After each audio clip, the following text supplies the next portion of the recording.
ತಾಲೂಕು ಪಂಚಾಯತ್ ಕಾರ್ಯಾಲಯ ಆವರಣದಲ್ಲಿ ಇಂದು ಸಂಗಾಪುರ ಗ್ರಾಮ ಪಂಚಾಯತ್ ವ್ಯಾಪ್ತಿಯ ಉದ್ಯೋಗ ಖಾತ್ರಿ ಯೋಜನೆ ಕೂಲಿಕಾರರು ಮತ್ತು ಮೇಟಿಗಳು ಬೃಹತ್ ಪ್ರತಿಭಟನೆ ನಡೆಸಿದರು. ಮಹಾತ್ಮ ಗಾಂಧಿ ರಾಷ್ಟ್ರೀಯ ಉದ್ಯೋಗ ಖಾತ್ರಿ ಯೋಜನೆಯಡಿ ತಮಗೆ ಅನ್ಯಾಯ ಆಗಿದೆ ಎಂದು ಆರೋಪಿಸಿ ಕರ್ನಾಟಕ ರಕ್ಷಣಾ ವೇದಿಕೆ ಪ್ರವೀಣ್ ಶೆಟ್ಟಿ ಬಣದ ಕೊಪ್ಪಳ ಜಿಲ್ಲಾಧ್ಯಕ್ಷ ಪಂಪಣ್ಣ ನಾಯಕ ಅವರ ನೇತೃತ್ವದಲ್ಲಿ ಈ ಪ್ರತಿಭಟನೆ ನಡೆಯಿತು. ಸಂಗಾಪುರ ಪಿಡಿ ಆಫೀಸಿಗೆ ತಾಂತ್ರಿಕ ಸಹಾಯಕರಾದ ರಾಮಾಂಜನೆಗೆ ತಾಂತ್ರಿಕ ಸಹಾಯಕರಾದ ರಾಮಾಂಜನೆಗೆ ತಾಂತ್ರಿಕ ಸಹಾಯಕರಾದ ರಾಮಾಂಜನೆಗೆ ಬೇಕೇ ಬೇಕು ನ್ಯಾಯ ಬೇಕು ಬೇಕೇ ಬೇಕು ನ್ಯಾಯ ಬೇಕು ಹೋರಾಟ ಹೋರಾಟ ಗೆಲ್ಲುವವರೆಗೂ ಹೋರಾಟ ಹೋರಾಟ ಹೋರಾಟ ಗೆಲ್ಲುವವರೆಗೂ ಹೋರಾಟ ಬೇಕೇ ಸೆಟಲ್ ಮಾಡ್ತಿರುವ ಅಧಿಕಾರಿಗಳಿಗೆ ಕೂಲಿ ಕಾರ್ಮಿಕರ ಪಗಾರವನ್ನು ಕೊಡಲಾರದ ಅಧಿಕಾರಿಗಳಿಗೆ ಕೂಲಿ ಕಾರ್ಮಿಕರ ಪಗಾರವನ್ನು ಕೊಡಲಾರದ ಅಧಿಕಾರಿಗಳಿಗೆ ಅಯ್ಯಯ್ಯೋ ಅನ್ಯಾಯ ಅಯ್ಯಯ್ಯೋ ಅನ್ಯಾಯ ಬೇಕೇ ಬೇಕು ನ್ಯಾಯ ಬೇಕು ತಾಂತ್ರಿಕ ಸಹಾಯಕರಾದ ರಾಮಾಂಜನಿಗೆ ತಾಂತ್ರಿಕ ಸಹಾಯಕರಾದ ಸಂಗಾಪುರದ ಪೀಡ ಅಧಿಕಾರಿಗಳಿಗೆ ಬೇಕೇ ಬೇಕು ನ್ಯಾಯ ಬೇಕು ಬೇಕೇ ಬೇಕು ನ್ಯಾಯ ಬೇಕು ಅಯ್ಯಯ್ಯೋ ಅನ್ಯಾಯ ಅಯ್ಯಯ್ಯೋ ಅನ್ಯಾಯ ಅಯ್ಯಯ್ಯೋ ಅನ್ಯಾಯ. ಪ್ರತಿಭಟನಾಕಾರರ ಆರೋಪದಂತೆ ಕೂಲಿಕಾರರು 7 ದಿನಗಳ ಕಾಲ ಕೆಲಸ ನಿರ್ವಹಿಸಿದರೂ ಅವರಿಗೆ ಸಂಪೂರ್ಣ ಕೂಲಿ ಪಾವತಿಯಾಗಿಲ್ಲ. ಸಂಗಾಪುರ ಗ್ರಾಮ ಪಂಚಾಯತ್ನ ತಾಂತ್ರಿಕ ಸಹಾಯಕ ರಾಮಾಂಜನೇಯ ಅವರು ಕರ್ತವ್ಯ ಲೋಪ ತೋರಿಸಿ ವೈಯಕ್ತಿಕ ದ್ವೇಷದಿಂದ ಕೇವಲ 1 ಅಥವಾ 2 ದಿನಗಳ ಕೂಲಿ ಮಾತ್ರ ಪಾವತಿಸಿರುವುದಾಗಿ ಆರೋಪಿಸಲಾಗಿದೆ. ಇದಲ್ಲದೆ ಕಾಮಗಾರಿಗಳ ಕೂಲಿ ಮೊತ್ತದಲ್ಲಿ ಕಡಿತ ಮಾಡಿ ಮೋಸ ಮಾಡಲಾಗಿದೆ ಎಂದು ಕೂಲಿಕಾರರು ಆಕ್ರೋಶ ವ್ಯಕ್ತಪಡಿಸಿದ್ದಾರೆ. ಈ ವಿಚಾರದಲ್ಲಿ ಪಂಚಾಯತ್ ಅಭಿವೃದ್ಧಿ ಅಧಿಕಾರಿ ಮತ್ತು ಜೂನಿಯರ್ ಇಂಜಿನಿಯರ್ ಸಹ ಭಾಗಿಯಾಗಿದ್ದಾರೆ ಎಂಬ ಗಂಭೀರ ಆರೋಪವೂ ಕೇಳಿಬಂದಿದೆ. ಪಿಡಿಒ ಅವರ ಧೋರಣೆಯನ್ನು ಖಂಡಿಸಿದ ಪ್ರತಿಭಟನಾಕಾರರು ಸಂಬಂಧಪಟ್ಟ ಅಧಿಕಾರಿಗಳ ವಿರುದ್ಧ ಸೂಕ್ತ ಕಾನೂನು ಕ್ರಮ ಕೈಗೊಳ್ಳಬೇಕು ಮತ್ತು ತಾಂತ್ರಿಕ ಸಹಾಯಕ ರಾಮಾಂಜನೇಯ ಅವರನ್ನು ತಕ್ಷಣ ಸೇವೆಯಿಂದ ಅಮಾನತುಗೊಳಿಸಬೇಕು ಎಂದು ಒತ್ತಾಯಿಸಿದರು. ತಾಂತ್ರಿಕ ಸಹಾಯಕರಾದ ರಾಮಾಂಜನೇಯ ಈ ಹಿಂದನೇ 3 ತಿಂಗಳ ಟ್ರಾನ್ಸ್ಫರ್ ಆಗಿದ್ದ. ಮತ್ತೆ ಯಾರು ಒಂದು ಸಹಾಯದಿಂದ ಬಂದಾನ ಸಂಗಾಪುರಿಗೆ. ಇವರು ಪಿಡಿಒಕ್ಕಿಂತ ಇವ್ರದೇ ಆಗಿ ತಾಂತ್ರಿಕ ಸಹಾಯಕರಾದ ರಾಮಾಂಜನೇಯ ಇವ್ರದೇ ದಬ್ಬಾಳಿಕೆ ಹೆಚ್ಚು. ಯಾಕಂದರೆ ಕೂಲಿ ಮಾಡ್ತಕ್ಕಂಥ ಕೂಲಿ ಕಾರ್ಮಿಕರಿಗೆ ಸರಿಯಾಗಿ ಪಗಾರ ಕೊಡೋಂಗಿಲ್ಲ. ಒಂದು ಯಾರನ್ನ ಕೇಳಕ್ಕೆ ಹೋದ್ರೂ ಕೂಡ ದೌರ್ಜನ್ಯದಿಂದ ದಪ್ಪದಿಂದ ಮಾತಾಡ್ತಾನೆ. ನೀವು ಏನು ಮಾಡ್ಕೊಂತೀರಿ ಮಾಡ್ಕೇರಿ ಅಂತೇಳಿ. ನಮ್ಮ ಕೂಲಿ ಕಾರ್ಮಿಕರ ಪರವಾಗಿ ಕರ್ನಾಟಕ ರಕ್ಷಣಾ ವೇದಿಕೆ ಸಂಗಾಪುರ ಘಟಕದಿಂದ ನಿಮ್ಮ ಮೇಲಧಿಕಾರಿಗೂ ದೂರ ಇಷ್ಟೇ ನಮ್ಮದು. ಆತ ಸರಿಯಾಗಿ ಕೂಲಿ ಕಾರ್ಮಿಕರಿಗೆ ಪಗಾರ ಕೊಡ್ಬೇಕು ಒಂದು, ಇಲ್ಲಪ್ಪ ಅಂದರೆ ಅದರಿಂದ ಬೇರೆ ಕಡೆ ಟ್ರಾನ್ಸ್ಫರ್ ಆಗ್ಬೇಕು ಒಂದು. ಯಾರೇ ಒಂದು ನಮ್ಮ ಕೂಲಿ ಕಾರ್ಮಿಕರು ಎಷ್ಟೋ ಕೇಳಿದ್ರು ಕೂಡ ಉತ್ತರ ಸರಿಯಾಗಿ ಕೊಡ್ತಾ ಇಲ್ಲ ಅಂತ ಬೇರೆ ಜವಾಬ್ದಾರಿ ಉತ್ತರ ಕೊಡ್ತಾನೆ. ದಯವಿಟ್ಟು ಅಧಿಕಾರಿಗಳಿಗೆ ನೀವು ಮೇಲಧಿಕಾರಿಗಳಿಗೆ ಗಮನ ತರೋದಿಷ್ಟೇ. ತಾಂತ್ರಿಕ ಸಹಾಯಕರಾದ ರಾಮಾಂಜನೇಯ ಮತ್ತು ಪಿಡಿಒ ಸೈಯದ್ ಜಿಲಾನ್ ಪಾಷಾ ಸೈಯದ್ ಜಿಲಾನ್ ಇವರಿಬ್ಬರವಾಗಿ ನೀವು ತಕ್ಷಣವೇ ಇವಾಗ ಅದು ಇದು ತೆಗೆದುಕೊಂಡು ತಮ್ಮನ್ನು ಮನೆ ಮಾಡಿಕೊಳ್ತೇವೆ. ಸೇವೆಯಿಂದ ಅಮಾನತು ಮಾಡಬೇಕು ಸರ್. ಅಕಸ್ಮಾತ್ ನೀವು ನಿರೀಕ್ಷೆ ಮಾಡಿದ್ರೆ ನೋಡಿ ಸರ್. ಮತ್ತೆ ಕಳಿಸ್ತೀನಿ. ಏನು ತಪ್ಪಾದ್ರೆ ಸ್ಪೆಸಿಫಿಕ್ ಆಗಿ ಒಬ್ರು ಹೇಳಿದ್ರೆ ಅದರಿಂದ ತಪ್ಪು ಮಾಡ್ತಾ ಇದ್ದಾನೆ ಅಂತ ಹೇಳಿದ್ರೆ ಅದನ್ನ ಪಾರ್ಟಿ ಅಲ್ಲ ಸದ್ಯ ಮಾತಾಡ್ಬಿಡ್ತಾರೆ ಕೂಲಿ ಕಾರ್ಮಿಕರ ಒಂದು ಸಮಸ್ಯೆ ಅಲ್ಲ ಸರ್. ಒಂದು ಟೈಮ್ ಅಂದ್ರೆ ಏನು ಮಾಡ್ಬೇಕಂದ್ರೆ ಪದೇ ಪದೇ ಅವರಿಂದ ಸಾಕಷ್ಟು ಸಮಸ್ಯೆಗಳಾಗ್ತದೆ ನರೇಗಾ ಕೂಲಿಕಾರರಿಗೆ. ಹಂಗಾಗಿ ಅವ್ರ ಸೇವೆಯನ್ನು ಅಮಾನತು ಮಾಡ್ಬೇಕಂತ ಹೇಳಿ ಒಂದು ಬೇಡಿಕೆ ಸರ್. ನಮ್ಮ ಒಬ್ಬರು ಕಳಿಸ್ಕೊಟ್ಟು ತಾಲೂಕು ಕಳಿಸ್ತೀನಿ. ಹಿಂದೆ ಕೂಡ ಯಡಿಯೂರು ಬಂದಿದ್ದಾರೆ ಸರ್. ಅವ್ರಿಗೂ ಗಮನಕ್ಕೆ ತಂದಿದ್ವಿ. ಆದ್ರೂ ಕೂಡ ಅವ್ರಿಗೂ ಅವ್ರ ಸಹಕಾರ ನೀಡಿದಾರ. ಈಗ ಒಂದೊಂದು ಟೈಮ್ ಅವ್ರ ಮೇಲೂ ನಾವು ಪ್ರೆಸ್ ಮೀಟ್ ಮಾಡಿದ್ವಿ ಸರ್. ಮಾತಾಡೋರು ಸರ್ ಮೇಲೆ ಸಾಕಷ್ಟು ಡಾಕ್ಯುಮೆಂಟ್ ಪ್ರತಿಕ್ರಿಯೆ ಕೊಟ್ಟಿವಿ ಸರ್. ಇದನ್ನು ನೀವು ತಗರಿ ಸರ್. ಲಾಸ್ಟ್ ಟೈಮ್ ಒಂದ್ಸಲ ಟ್ರಾನ್ಸ್ಫರ್ ಮಾಡಿದ್ವಿ ಸರ್. ಮತ್ತೆ ಬಂದಾನ ಸರ್ ಆತ. ಅಲ್ಲ ಸರ್ ನಮ್ದೇನು ಗೊತ್ತ ದುಡ್ದಂತರಿಗೆ ಸರಿ ಪಗಾರ ಕೊಟ್ಟರೆ ನಮ್ದು ಏನು ಅಭ್ಯಂತರ ಇಲ್ಲ. ಟ್ರಾನ್ಸ್ಫರ್ ಪರಿಹಾರ ತಪ್ಪು ಮಾಡಿದ್ರೆ ಶಿಕ್ಷಣ ಕಾನೂನು ಅಡಿಯಲ್ಲಿ ಶಿಕ್ಷೆ ಆಗ್ಬೇಕು ಸರ್. ಕೊಡ್ಲಿಕ್ಕೆ ಹೆಂಗ್ರಿ ಸರ್? 7 ದಿನ ದುಡಿದ್ರೆ 1 ದಿನ ಕೂಲಿ ಹಾಕಿದ್ರೆ ಹೆಂಗ್ರಿ? ನೀರಿಲ್ಲ ಇದಿಲ್ಲ ಆದ್ರೆ ಹಂಗ ಸುದರ್ಶನ ನಾವು ಬರ್ತೀವಿ. ನಮ್ಮ ಮೇಟಿಗಳಿಗೆ ಹೇಳಿದ್ರೆ ಪಾಪ ಅವ್ರವ್ರು ಏನು ಮಾಡ್ತಾರೆ? ಅವರು ಇವ್ರು ಇದು ಮಾಡಿದ್ರೆ ಅವ್ರು ಇದು ಮಾಡ್ತಾರೆ. ಅವ್ರಿಗೆ ಬೆಲೆನೇ ಕೊಡಲಿಲ್ಲ ಅಂದ್ರೆ ಹೆಂಗ್ರಿ ಸರ್? ಕೆಲಸ ಮಾಡಿಂದೆ ಹೋದ ವರ್ಷದ್ದು ಪೇಮೆಂಟ್ ಬಂದಿಲ್ಲ ನಮಗೆ. ಹಂಗಾದ್ರೆ ಹೆಂಗ ನಾವೇಂತೀವಿ ನಮ್ಮ ಮೇಟಿಗಳಿಗೆ ಎದೆಯಾಗಿ ಬರಲ್ಲ ದುಡ್ಡಿರ್ತೀವಿ ನಾವು ಅವ್ರ ಕೂಡ ಗುದ್ದಾಡ್ತೀವಿ. ಹೆಂಗ್ರಿ ಸರ್? ಇದಕ್ಕೊಂದು ಏನೊಂದು ದಾರಿ ತೋರಿಸ್ಬೇಕು. ನೀವೆಲ್ಲರೂ ಇದಿದ್ದು ಕೆಲಸ ಮಾಡಿದ್ರೆ ಒಂದೊಂದು ದಿವಸದ ಹಾಕಕತ್ತಾರ ಸರ್. 4 ಗಂಟೆ ತನಕ ಕೆಲಸ ಮಾಡಕತ್ತೀವಿ. ನೀರಿಂದ ಅನುಕೂಲ ಇಲ್ಲ ಏನಿಲ್ಲ.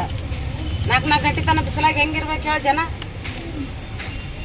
ಹೋದ ವರ್ಷದ ಒಂದೊಂದು ವರ್ಷದ ಪೇಮೆಂಟ್ ಹಾಕಿಲ್ಲ ಸರ್. ಉದ್ದೇಶಪೂರ್ವಕ ಇದು ಮಾಡ್ತಾರೆ ಸರ್. ಮಾಡಕತ್ತಾರ ಸರ್ ಅವ್ರು. ಕರವೇ ತಾಲೂಕು ಅಧ್ಯಕ್ಷರು ಸಂಗಾಪುರ ಗ್ರಾಮ ಪಂಚಾಯತಿಯಲ್ಲಿ DEO ಆಗಿ ಕಾರ್ಯನಿರ್ವಹಿಸ್ತಕ್ಕಂಥ ರಾಮಂಜನೆ ಅವರು ಇವರ ಒಂದು ಎಡವಟ್ಟಿನಿಂದ ಮೊನ್ನೆ ಸದರಿಯಲ್ಲಿ 9ನೇ ತಾರೀಕಿಂದ 16ನೇ ತಾರೀಕು ತನಕ ಏನು ಕೆಲಸ ನೀಡಿದ್ರು, ಅದರಲ್ಲಿ ಇವರ ಒಂದು ಬೇಜವಾಬ್ದಾರಿತನದಿಂದ 7 ದಿನ ಕೆಲಸ ನಿರ್ವಹಿಸಿದ್ರು ಕೂಡ 2 ದಿನ 1 ದಿನ ಅಂತಂದೇಳಿ ಲೇಬರ್ ಪೇಮೆಂಟ್ ಮಾಡಿದ್ದಾರೆ. ಇದ್ರ ಟೋಟಲಿ ಮೇಲ್ನೋಟಕ್ಕೆ ಕಾರಣದ ಏನಂದರೆ ರಾಮಂಜನ ಅವರು ಉದ್ದೇಶಪೂರ್ವಕವಾಗಿ ಈ ಥರ ಕೆಲಸ ಮಾಡಕತ್ತಾರೆ ಅಂತ ಹೇಳ್ಬಿಟ್ಟು ಇವತ್ತು ನಾವು UO ಸಾಹೇಬ್ರವರಿಗೆ ಮನವಿ ಕೊಟ್ಟಿದ್ದೀವಿ. ಅವರನ್ನು ಕೂಡಲೇ ಸೇವೆಯಿಂದ ಅಮಾನತು ಮಾಡಬೇಕು. ಅಮಾನತು ಮಾಡದೇ ಹೋದ ಪಕ್ಷದಲ್ಲಿ ನಾವು ಮಿನಿಸ್ಟರ್ ತನಕ ಇದನ್ನು ಒಯ್ತೀವಿ ಅಂತೇಳಿ ಈ ಮೂಲಕ ನಾನು ನಿಮಗೆ ಹೇಳಕ್ಕೆ ಇಷ್ಟಪಡ್ತೇನೆ.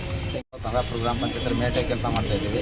ನಮಗೆ ದಿನಾಂಕ 9ನೇ ತಾರೀಕಿಂದ 15ನೇ ತಾರೀಕು ಮಟ್ಟ ಉದ್ಯೋಗಾತ್ರಿ ಕೆಲಸಕ್ಕೂ ನೀಡಿದ್ರು ಮತ್ತು ನಾವು ನೀಟಾಗಿ ಚೆನ್ನಾಗಿ ಕೆಲಸ ಮಾಡಿದ್ದೀವಿ. ಆದರೆ ನಮ್ಮ ಲೇಬರ್ಗೆ 7 ದಿನ ಕೆಲಸ ಮಾಡಿದರೆ 1 ದಿನ 2 ದಿನ 3 ದಿನ ಈ ಥರ ಮಾಡಿದ್ದಾರೆ. ನಾನೇ ಖುದ್ದಾಗಿ ಅಟೆಂಡ್ ಮಾಡೋ ನಾನು ಖುದ್ದಾಗಿ ಹೋದ್ರೆ ನನ್ನದೇ 4 ದಿನದಷ್ಟೇ ಪೇಮೆಂಟ್ ಸೇವ್ ಮಾಡಿದ್ದಾರೆ. 7 ದಿನದ್ದು ಮಾಡಿಲ್ಲ. ಇದಕ್ಕೆಲ್ಲ ಎಡವಟ್ಟು ಅಂದರೆ ನಮ್ಮ DO ಡಾಟಾ ಆಪ್ರೇಟರ್ ರಾಮಂಜನೇನೇ ಮುಖ್ಯ ಹೊಣೆ ಇದಕ್ಕೆ. ಆತ ಕೈವಾಡ್ಲಿದ್ದಾನೆ ಎಲ್ಲ ಮಾಡ್ತಿದ್ದಾವೆ. ಆಲ್ರೆಡಿ ಆಗಿತ್ತು. ನಾವು ಆದರೂ ಎಷ್ಟೋ ಸಾರಿ ಇದು ಮಾಡಿ ಕೆಲಸ ತೆಗೆಸಿದ್ವಿ. ಮತ್ತೆ ಯಾರಿಂದ ಬಂದನೋ ಗೊತ್ತಿಲ್ಲ, ಮತ್ತೆ ಇದೇ ಥರ ಮಾಡೋಕತ್ತಾನ. ನಮ್ಮ ಪಂಚಾಯತಿಗೆ DO ಬೇಡ ಆತನ ಕೆಲಸದಿಂದ ಅಮಾನತು ಮಾಡೋಕ್ಕೆ ಕೇಳ್ಬೋದು. 9ನೇ ತಾರೀಕಿಗೆ ನಮಗೆ ಕೆಲಸ ಕೊಟ್ಟಿದ್ರು ಅವರು. 9ರಿಂದ 15ನೇ ತಾರೀಕಿಗೆ ನನ್ನ ಕೆಲಸ ಮುಗಿದೈತೆ. ನೀರಿಂದ ಸರಿಯಾದ ವ್ಯವಸ್ಥೆ ಇಲ್ಲ. ನನ್ನ ಕೆಲಸದ ಮ್ಯಾಗ PDO ಆಗಲಿ ಜೈ ಆಗಲಿ ಯಾರೂ ಬಂದಿಲ್ಲ ನನ್ನ ಕೆಲಸದ ಹತ್ರ. ಇನ್ನೊಂದು ಫಸ್ಟ್ ಆಫ್ ಆಲ್ ನಾನು ಮೆಜರ್ಮೆಂಟೇ ತೊಗೊಂಡಿಲ್ಲ. ನನಗೆ ಪೇಮೆಂಟ್ ಸೇವ್ ಮಾಡ್ಯಾರ. ಯಾವ ರೀತಿ ಸೇವ್ ಮಾಡ್ಯಾರ ಅನ್ನೋದು ಬೇಕು ಇವರು. ನಾನು ಮೆಜರ್ಮೆಂಟೇ ಕೊಟ್ಟಿಲ್ಲ ಅಂದಮೇಲೆ ನನಗೆ ಪೇಮೆಂಟ್ ಹೆಂಗೆ ಸೇವ್ ಮಾಡ್ತಾರೆ ಇವರು? ಅದನ್ನು PDO ಕೇಳಿದ್ರೆ ಈ ರೀತಿ ನನಗೆ ಆನ್ಸರ್ ಮಾಡಿದ್ದಾರೆ. ಅದಲ್ಲ ಸರ್, ತಮಗೆ ತಿಳಿದಷ್ಟು ಪೇಮೆಂಟ್ ಮಾಡಿದ್ದಾರೆ. ಎಷ್ಟು ಪೇಮೆಂಟ್ ಮಾಡಿದ್ದಾರೆ ಅಂತೇಳಿ PDO ಸರಿಗೆ ಕೇಳಿದ್ರೆ ಒಬ್ರಿಗೆ 340 ಮಾಡಿದ್ದಾರೆ, ಒಬ್ಬರಿಗೆ 399 ರೂಪಾಯಿ, 339 ಮಾಡ್ಯಾರ, 320 ರೂಪಾಯಿ ಮಾಡ್ಯಾರ. ಯಾರಿಗೆ ಎಷ್ಟು ಹಾಕಿರಿ ಸರ್ ಅಂತ ಕೇಳಿದ್ರೆ PDO ಸರಿಗೆ ಸರಿಯಾದ ಕ್ಲಾರಿಟಿ ಇಲ್ಲ ಸರ್. ನಾ ಚೆನ್ನಾಗಿ ಹಾಕಂತೇಳಿ ಹಾಕ್ಯಾರ ಅಂತ ಹೇಳ್ತಿದ್ದಾರೆ. ನಾವು ಚೆಕ್ ಮಾಡಿ ನೋಡಿನಪ್ಪ ಅಂತಂದರೆ ಒಂದೊಂದು ಆಳಿನ ಸೇವ್ ಆಗಿದೆ ನಮಗೆ 7 ದಿನದೊಳಗೆ. ಈ ಥರ ತಾರತಮ್ಯ ಎದಕ್ಕೆ ಮಾಡ್ಬೇಕು ಸರ್? ಆಲ್ರೆಡಿ 2024 ವಾನಭದ್ರಪ್ಪ ಕೆರೆ ಒಳಗೆ ಟೋಟಲ್ ಸಂಗಾಪುರ ಲೇಬರ್ 0 ಆಗಿದೆ ಸರ್. ಇವತ್ತಿನವರೆಗೂ ಅದನ್ನು ಅಮೌಂಟ್ ಯಾರು NMR ತೆಗೆದು ಕಳಿಸಿ ಅದ್ರ ಬಗ್ಗೆ ಮುಂದಾಳತ್ವ ವಹಿಸಿ ಅಂತ ಇಲ್ಲ. 9 ಜನ PDO ಚೇಂಜ್ ಆಗಿದ್ದಾರೆ ಇಲ್ಲಿಗೆ. ಇವ್ರು 10ನೇದವ್ರು. ಈಗ ಇವ್ರನ್ನ ಕೇಳಿದ್ರೆ ನನಗೆ ಸಂಬಂಧ ಇಲ್ಲ. ಪ್ರತಿಯೊಬ್ಬ ಬರ್ತಕ್ಕಂಥ PDO ನನಗೆ ಸಂಬಂಧ ಇಲ್ಲ ಅಂತ ಹೇಳ್ತಿದ್ದಾರೆ. ಈ ಕೂಲಿಕಾರ ದುಡಿದವ್ರು ಎಲ್ಲಿಗೆ ಹೋಗ್ಬೇಕು? ಈ ಭಾಗದೊಳಗೆ ಫಸ್ಟ್ ಆಫ್ ಆಲ್ ಖಾಲಿ ಹೋಗಿ ನೀರಿಲ್ಲ. ಆಲ್ಮೋಸ್ಟ್ ಅಲ್ಲ ನರೇಗಾ ಈ ಕೆಲಸನೇ ನಂಬ್ಕೊಂಡಿರ್ತಕ್ಕಂಥ ಲೇಬರ್ ಭಾಳ ಜನ ಇದ್ದಾರೆ. ಈಗ 7 ದಿನ ಕೆಲಸ ಮಾಡ್ಯಾರ, 7 ದಿನ ಸೇವ್ ಮಾಡಲಿಕ್ಕೆ. ಈಗ ನೋಡಿದ್ರೆ 1 ಆಳು ಸೇವ್ ಮಾಡಿದ್ದಾರೆ. ಮತ್ತೆ ಒಳ್ಳೆ NMR ತಗೊಟ್ರೆ 1 ತಿಂಗಳಾಗುತ್ತೆ ಸರ್. 7 ದಿನಕ್ಕೆ 1 ತಿಂಗಳ. ಇವ್ರು ಎಲ್ಲಿಗೆ ಹೋಗ್ಬೇಕು ಸರ್? ಇಷ್ಟು ಜನ ಎಲ್ಲಿಗೆ ಹೋಗ್ಬೇಕು? ಇಷ್ಟೇ ಅಲ್ಲ, ಇದಕ್ಕಿಂತ ಭಾಳ ಜನ ಐತಿ. ಇವ್ರು ಎಲ್ಲಿಗೆ ಹೋಗ್ಬೇಕು?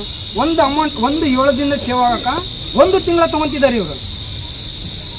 ಎಂದು ಕೆಲಸ ಮುಗಿದೈತೆ ತಿರುಗಿ ಮರುದಿನೇ ಅದನ್ನು MS ಮಾಡಿಬಿಟ್ರೆ ಮುಗಿದ ಸರ್, ಯಾವುದೇ ಸಮಸ್ಯೆ ಇರೋಲ್ಲ.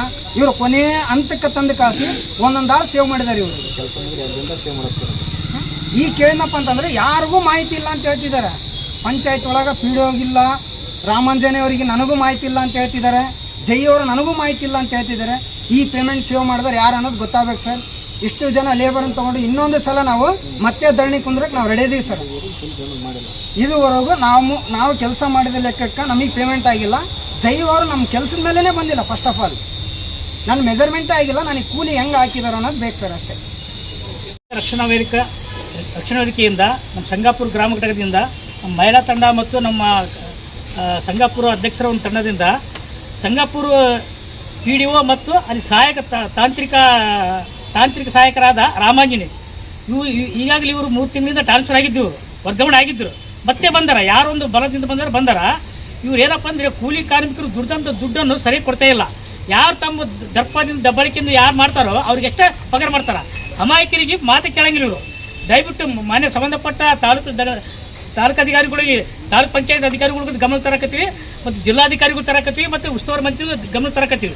3ರಿಗೆ ಮನವಿ ಕೊಡಕತ್ತೀವಿ. ನಮ್ಮ ಬೇಡಿಕೆ ಇಷ್ಟೇ, ಅವರು ದುಡಿದಂಥ ವ್ಯಕ್ತಿಗಳಿಗೆ ಸರಿಯಾಗಿ ಪಗಾರ ಕೊಡಬೇಕು. ಇಲ್ಲಪ್ಪ ಅಂದರೆ ಅವರು ವರ್ಗಾವಣೆ ಆಗಲೇಬೇಕು. ಈ ವರ್ಗಾವಣೆ ಆಗಲಿಲ್ಲಪ್ಪ ಅಂದರೆ ಮುಂದಿನ ದಿನಗಳಲ್ಲಿ ಸಚಿವರ ಮನೆ ಧರಣಿ ಕುಂದಿರ್ತೀವಿ, ಮತ್ತು ಜಿಲ್ಲಾಧಿಕಾರಿ ಮುಂದೆ ಧರಣಿ ಕುಂದಿರ್ತೀವಿ ಅಂತ ಸಂಬಂಧಪಟ್ಟ ಅಧಿಕಾರಿಗಳು ಎಚ್ಚರಿಕೆ ಕೊಡಕತ್ತೀವಿ. ಇವರು ವ್ಯಾಪಾರಿ ಬಲ್ತಾರಪ್ಪ ಅಂದರೆ ಯಾರೇ ಹೋಗಲಿ ಸರಿಯಾಗಿ ಒಂದು ನಯ ವಿನಯ ಮಾತಿಲ್ಲ, ದರ್ಪದ ಮಾತುಗಳು. ಕೂಲಿ ಕಾರ್ಮಿಕರು ಕೆಲಸದ ಮೇಲೆ ನೀರಿನ ವ್ಯವಸ್ಥೆ ಮಾಡೋಂಗಿಲ್ಲ ಇವರು. ಅವರು ಮನುಷ್ಯರಲ್ಲ, ಅವ್ರು ದುಡಿಯೋಕಂತ ಇಂಥ ಬಿಸಿಲಾಗ 4-5 ತಾಸು ಕೆಲಸ ಮಾಡ್ತಾರೆ. ಕೆಲಸ ಮಾಡಿಬಿಡ್ತಾರೆ, ನೀರಿನ ವ್ಯವಸ್ಥೆ ಮಾಡೋಂಗಿಲ್ಲ ಇವರು. ಅಷ್ಟು ನಿರ್ಲಕ್ಷ್ಯ ಮಾಡಕತ್ತಾರೆ ಈ ಕೂಲಿ ಕಾರ್ಮಿಕರು ಅಂದರೆ. ಅದು ಅವರಷ್ಟೇ ಮನುಷ್ಯರು, ಇವರು ಮನುಷ್ಯರಲ್ವಾ? ದಯಮಾಡಿ ಇವೆಲ್ಲ ವಿಷಯಗಳು ಗಮನಗೊಂಡು ಮೇಲಧಿಕಾರಿಗಳು ಅವ್ರ ಮ್ಯಾಗ ತಕ್ಷಣ ಕ್ರಮಗೊಳಿಸ್ಕೊಳ್ಬೇಕು. ಇಲ್ಲಪ್ಪ ಅಂದ್ರೆ ಮುಂದಿನ ದಿನಗಳು ಇನ್ನೂ ಉಗ್ರವಾದ ಹೋರಾಟ ಮಾಡ್ತೀವಿ ಅಂತೇಳಿ ಎಚ್ಚರಿಕೆ ಕೊಡಕತ್ತೀವಿ ನಾವು. ನಂತರ ಪ್ರತಿಭಟನಾಕಾರರು ತಾಲೂಕು ಪಂಚಾಯತ್ ಕಾರ್ಯನಿರ್ವಾಹಕ ಅಧಿಕಾರಿಗಳಿಗೆ ಮನವಿ ಪತ್ರ ಸಲ್ಲಿಸಿದರು. ಪಟ್ಟಂಗೆ ಈ ಕರ್ನಾಟಕ ರಕ್ಷಣಾ ವೇದಿಕೆಯವ್ರ ಜೊತೆಗೆ ನಮ್ಮ ಮಹಿಳಾ ಕೂಲಿ ಕಾರ್ಮಿಕರು ಕೂಡ ಬಂದಿದ್ದಾರೆ. ಅವ್ರದ್ದು ಅಲ್ಲಿ ಡಾಟಾ ಎಂಟ್ರಿ ಆಪರೇಟರು ಮತ್ತು PDO ಅವ್ರ ವಿರುದ್ಧ ಅಲಿಗೇಷನ್ ಮಾಡ್ತಾ ಇದ್ದಾರೆ. ಕೆಲವೊಂದಿಷ್ಟು ಕೆಲಸ ಮಾಡಿದರೂ ಕೂಡ ಅವರಿಗೆ ಸರಿಯಾದ ರೀತಿ ಪೇಮೆಂಟ್ ಆಗಿಲ್ಲ ಮತ್ತು ನೀರಿನ ಸೌಲಭ್ಯ ಕೆಲಸ ಸ್ಥಳದಲ್ಲಿ ಅವರಿಗೆ ಮೂಲಭೂತ ಸೌಕರ್ಯಗಳನ್ನು ಕೊಟ್ಟಿಲ್ಲ ಅಂತೇಳಿ ಅವರು ದೂರು ನೀಡ್ತಾ ಇದ್ದಾರೆ. ಕೂಡಲೇ 2 ಡೇಸಲ್ಲಿ ನಮ್ಮ ನರೇಗಾ ನೋಡ್ತಕ್ಕಂಥ ಅಧಿಕಾರಿ ಇವ್ರನ್ನ ಮಾತುಗಳನ್ನ ಮತ್ತು TCನ ಕಳಿಸ್ತೀವಿ. ಅಗತ್ಯ ಬಿದ್ದರೆ ನಾನು ಕೂಡ ಒಂದು ವಾರದಲ್ಲಿ ವಿಸಿಟ್ ಮಾಡಿ ಸಮಸ್ಯೆಯನ್ನು ಆದಷ್ಟು ಬೇಗ ಇತ್ಯರ್ಥ ಮಾಡ್ತಾ ಇರ್ತೀನಿ. ಸಮಸ್ಯೆಗೆ ಅಂಬುದೇನು